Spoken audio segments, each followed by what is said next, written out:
자, 첫 번째 이슈로 한번 넘어가 보겠습니다. 지금 이번 대선을 거치면서 우리가 전통적으로 봐왔던 국민들의 어떤 이 이념적 지향, 이게 꽤 변화가 있다고 하는데요. 예. 이 지난주 이번 주에는 이제 MBS하고 한국갤럽이 아, 조사 둘 다 안 둘 다 안 나왔어요. 근데 네. 지난주 조사가 두 군데 다 이제 화제가 됐던 게 갤럽 같은 경우에 이제 민주당 지지율이 46%, 국민의힘이 21%로 네. 더블 스코어로 벌어졌다. 네. 근데 그 조사를 보니까 한국갤럽 조사 같은 경우에 보니까 민주당의 지지자들의 분포를 한번 봤어요. 네. 근데 진보층이 44%고 중도층이 45%였다. 오, 진보 쪽보다 중도층이 많네요. MBS 조사 제가 혹시 갤럽에서 약간 이 표본 추출에 이게 좀 예전하고 뭐 좀 달라진 게 있나 하고 이제 MBS를 봤더니 똑같아요. 그럼 1%라도 중도층이 많아졌다는 거는 이거는 원래가 상당히 드문 현상이다. 네. 아마 제 기억으로는 거의 없는데, 근데 이제 그 지금 그 국민의힘 같은 경우에 보면은 보수층이 국민의힘 지지자의 한 64, 5%를 차지하고 네, 있다. 맞아요. 거의 이제 큰 변화는 없다. 네. 근데 그러면은 그 진보층이라는 분들은 그 민주당의 지지 기반 아닙니까? 네. 그럼 지금까지는 진보 정당이다, 또 진보층 중심의 정당이다라고 우리가 생각을 해왔고 그렇게 또 말을 해왔는데 저런 식으로 본다면은 이제 민주당은 중도 정당이다, 중도층의 정당이다. 뭐 이렇게 네, 그렇죠. 중도 진보 내지는 중도층이 중심이 되는 정당. 그러면은 근데 이제 저게 왜 이게 우리가 눈여겨봐야 되냐면 저 한국갤럽 조사에서 보면은 중도층이 전체 응답자에서 차지하는 비율이 46%예요. 40. 거의 절반이에요. 근데 진보층은 사실 28%밖에 안 돼요. 근데 보수층은 26%로 가장 적었다. 근데 옛날에는 보수층이 진보층보다 훨씬 많았어요. 네.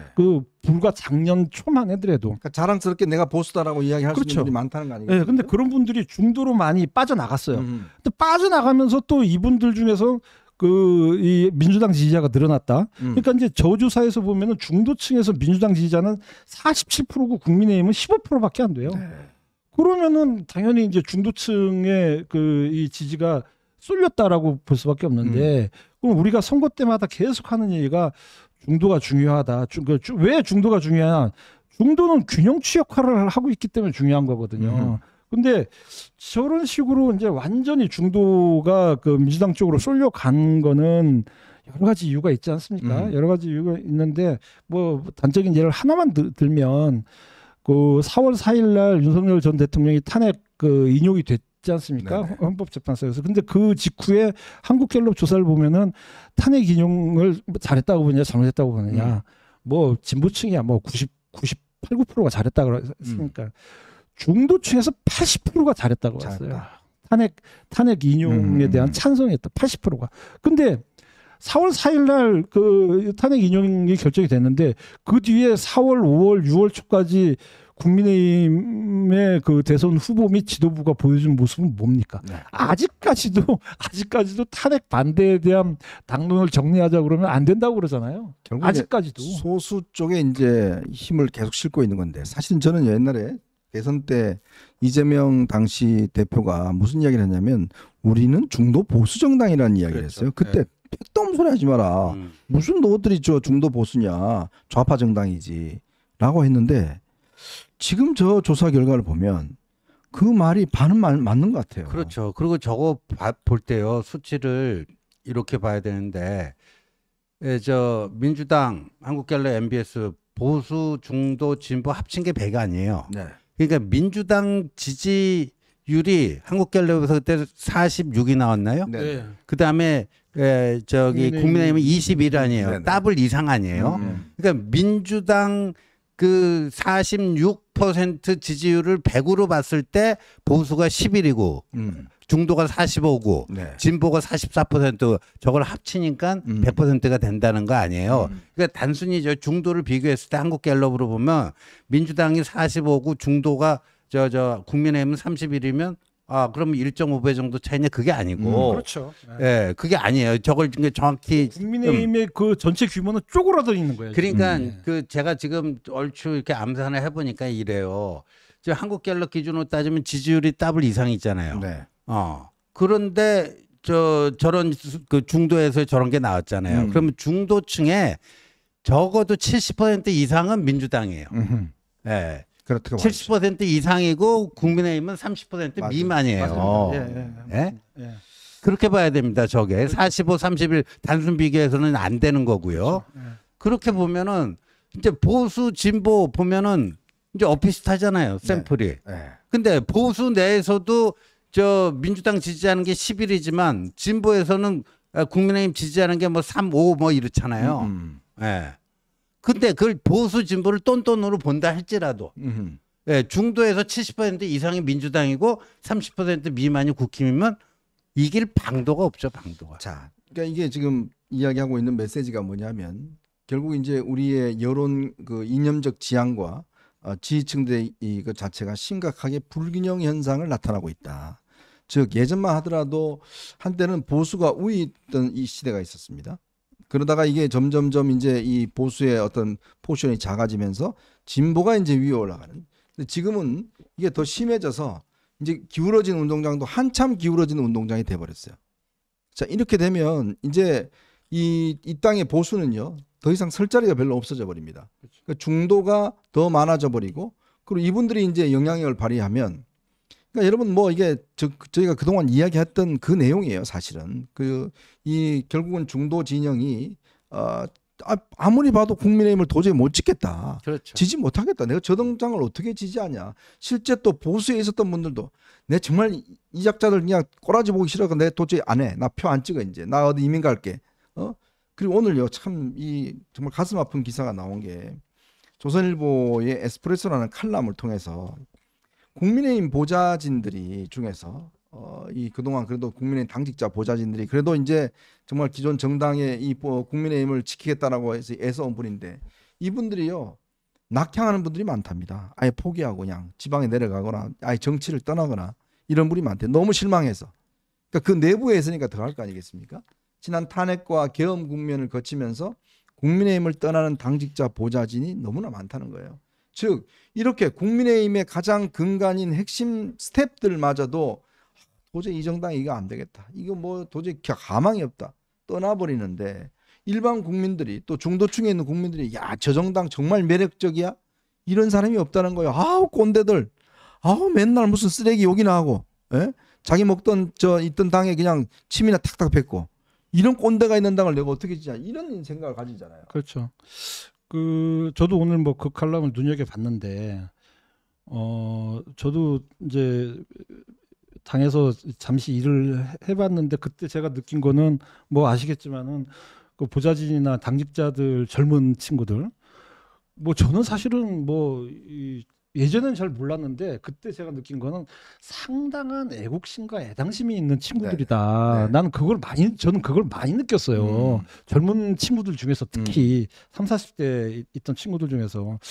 근데 오늘 그런 친구들이 뭐 떠나간다 그런 글을 봤는데 이게 지금 그 문제가 되는 게 그러면은 국민의힘이 어떻게 해야 되느냐.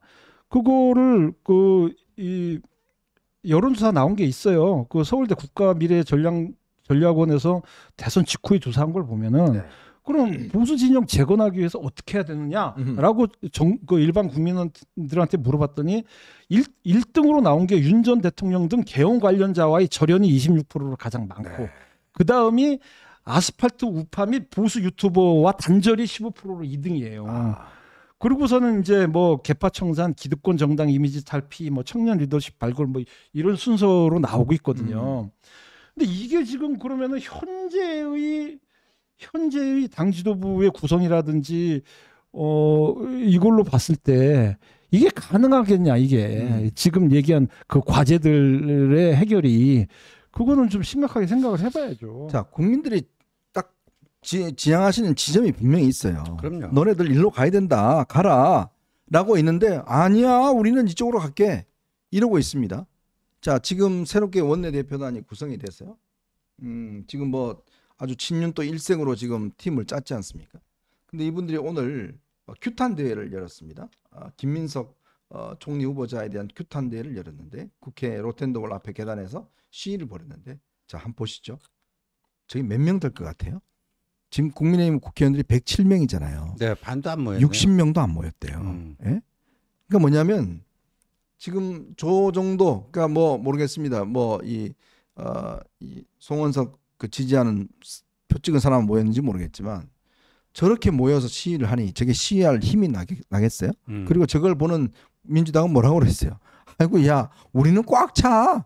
응? 저기 꽉 차 그냥. 너네는 요 뭐 앞에 요거밖에 안 돼? 이게 안 되잖아요 지금. 그 어제 말이죠. 그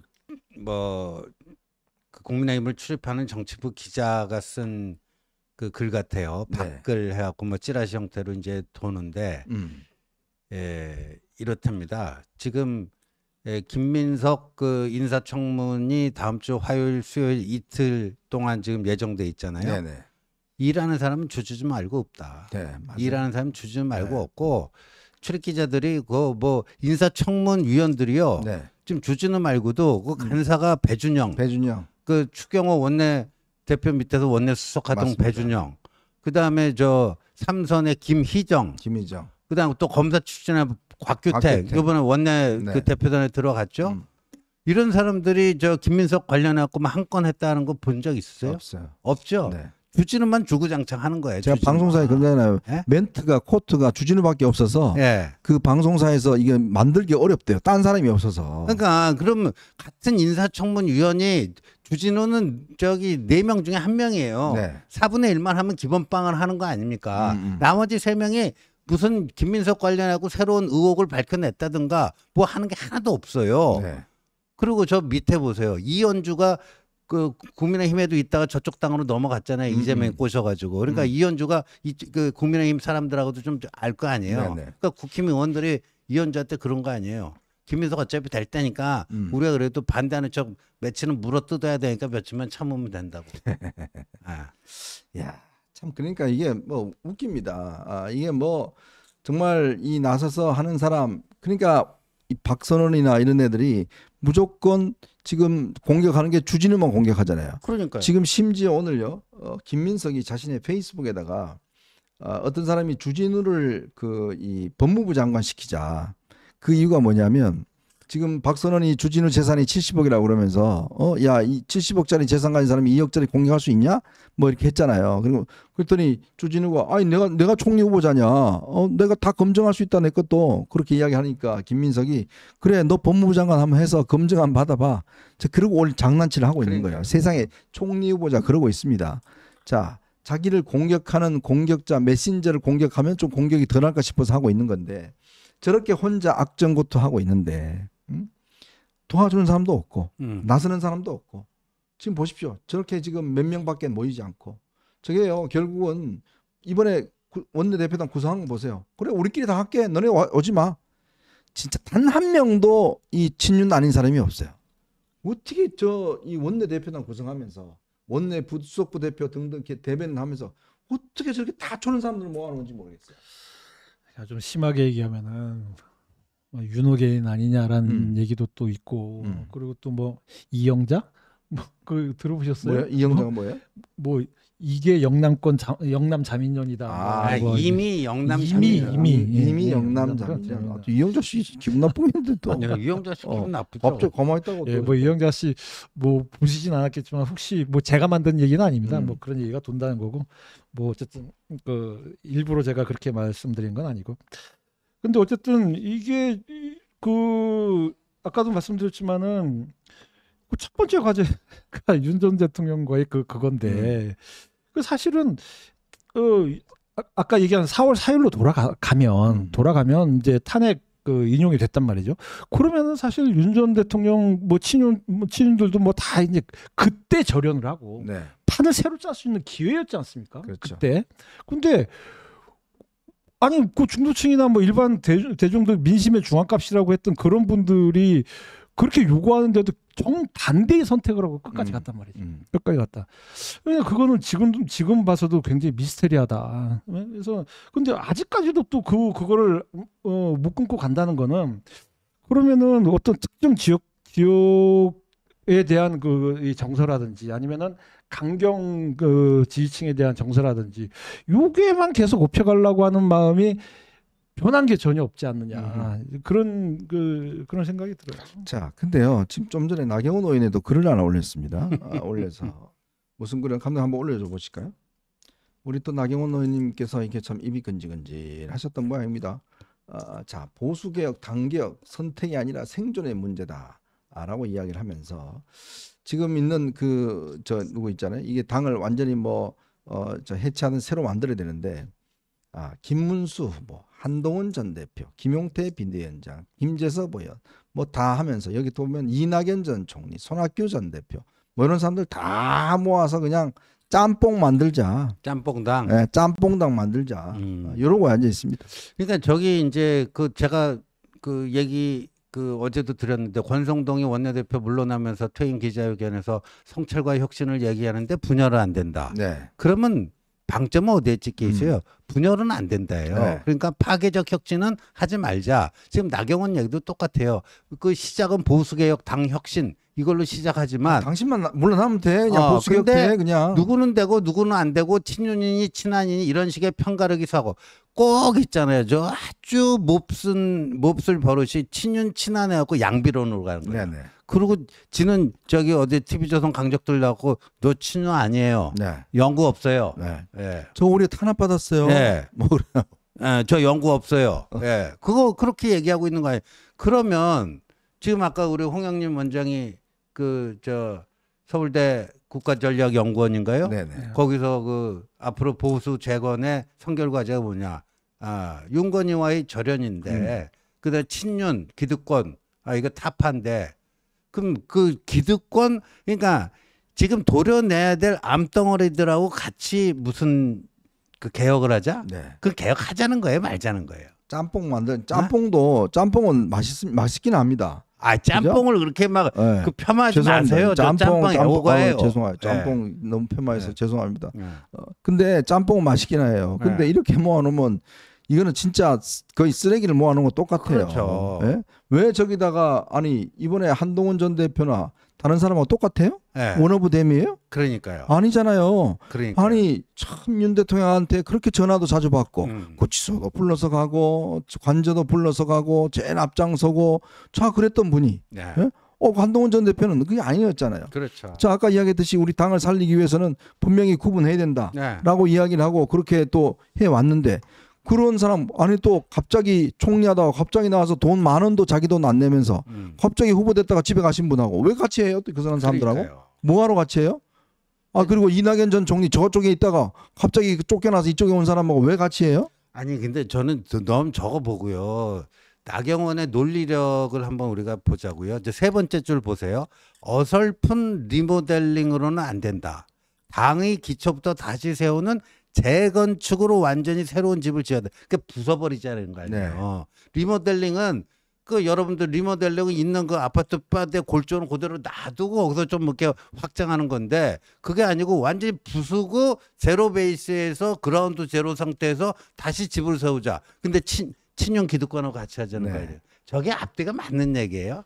제가 또 이야기하면 아이고 저한테 좀 뭐라 그럴 것 같은데 그냥 본인이 물러나시면 돼요. 예? 본인이 그냥 조용히 뒤에 가서 있으면 돼요. 저렇게 나서서 하지 말고 마치 본인이 지금 개혁의 화신인 것처럼 개혁의 주도자인 것처럼 제일 망친데 앞장선 사람이 지금 갑자기 돌변해서 지금 무슨 개혁의 지금 선구자처럼 나서서 저렇게 깃발 들고 나서는 게 말이 되는 소리입니까 지금? 윤상현 지금 권성동 이 권영세가 지금 깃발 들고 나서는 거 똑같은 거 아니에요? 똑같죠. 네? 그러니까 우리가 김나윤인가 그러잖아요. 네. 네? 김기현, 당할 사람들이. 나경원, 윤상현 가장 앞장섰잖아요. 계엄의 날 윤통 전화도 받은 사람 아닙니까 나경원. 네. 근데 지금 자기가 개혁의 기술로 나서겠다? 어설픈 리모델링 갖고는 안 된다? 그렇게 지난 총선 전부터 어쨌건 대통령을 좀 변화시키기 위해서 그렇게 욕을 먹으면서 대통령 만나 주지도 않았는데 그렇게 만나달라고 이야기를 하고 제일 먼저 근데- 면회 간 사람이 근데 뭐라 누구예요? 그랬습니까? 아니 대통령이 대표 빼고 원내대표하고 각 상임위 간사들 와. 대표는 오지 마. 예? 그리고 두 사람 저 불러놔놓고 만나고 난 다음에 비서실장 비서실 수석들 전 자기들 가버리고 당 대표 혼자 어디로 내려갈지도 모르고 털레털레 혼자 내려가게 만들고 그렇게 숨어줬잖아요. 예? 본인들 따뜻한 그냥 관제에 뭐 부어라 마셔라 저거 했지 않습니까? 근데 이제 와서는 아이 그거는 그냥 그 잊어버리고 이제 우리 같이 해요. 그거야말로 결국은 과거는 묻지 마세요. 이야기 아닙니까? 이 지난주인가요? 이제 그 조선일보에 굉장히 재미있는 칼럼이 실렸는데 네. 그 이 제목이 국민의힘판 1억 총참회론이라는 글이 네. 있어요. 이게 뭐 내용 간단히 말씀드리면 2차 대전 패배 후에 일본 총리가 히가시쿠니라는 총리가 뭐라고 그랬냐? 우리 다 같이 참여하자라고. 아 그렇죠. 네? 다 같이 1억 총참회론이라는 말이 그런 얘기죠. 이제 전 국민이 다 같이 참여하자. 네. 아니 전쟁은 자기네가 저기 뭐야 군국주의 세력하고 천황이 이렇게 왔는데 네. 전 국민 보고 다 참여하자 그런 거예요. 지금 국민의힘판 그 참여론이 지금 그렇게 나오고 있다는 건 얘기죠. 그렇죠. 누군가 그러니까 모두가 책임지자는 얘기는 아무도 책임 안 지겠다는 얘기 아닙니까? 네네, 맞아요. 특히 자기들 책임을 안 지겠다는 겁니다. 그러니까 똑같으니까 그냥 너도 와 이러고 있습니다. 그래놓고 자리들은 다 자기들이 해버리고 뭐 결국은 계속적으로 친윤이 가겠다는 거 아니겠습니까? 자 이러니 지금 뭐 오늘 여론조사 안에서 안 나왔지만 지금 우리가 홍 원장도 쭉 설명했지만 중도층들이 도저히 이 정당을 지금 지지할 수 없는 이제 그런 상황을 가버렸잖아요. 그럼요. 그러면 이걸 좀 바꾸기 위해서 뭐 당을 쇄신하고 젊은 층들을 좀 앞장세우고 뭔가 분치라도 좀 해야 될 텐데 그것도 안 하겠다는 거예요.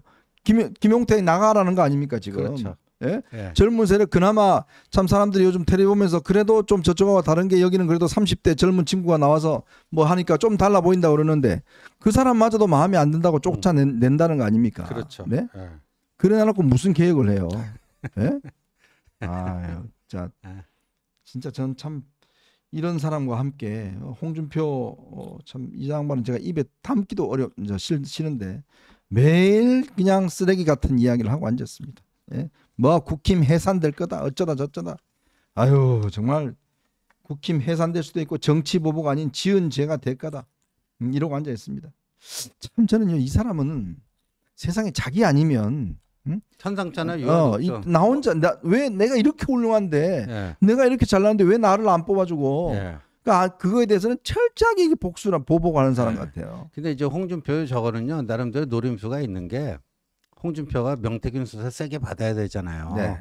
지금 명태균 관련해 갖고 여러 정치인들이 다 연루가 돼 있고 오세훈, 뭐 이준석도 만만치가 않더라고요. 네. 이준석도 명태균 여론조사 그때 뭐 그 전당대회에서 당 대표 될 때만 한 게 아니라 총선 때도 그 도움을 받았어요. 네네. 그래서 또 그 대납한 사람까지도 나왔더라고요.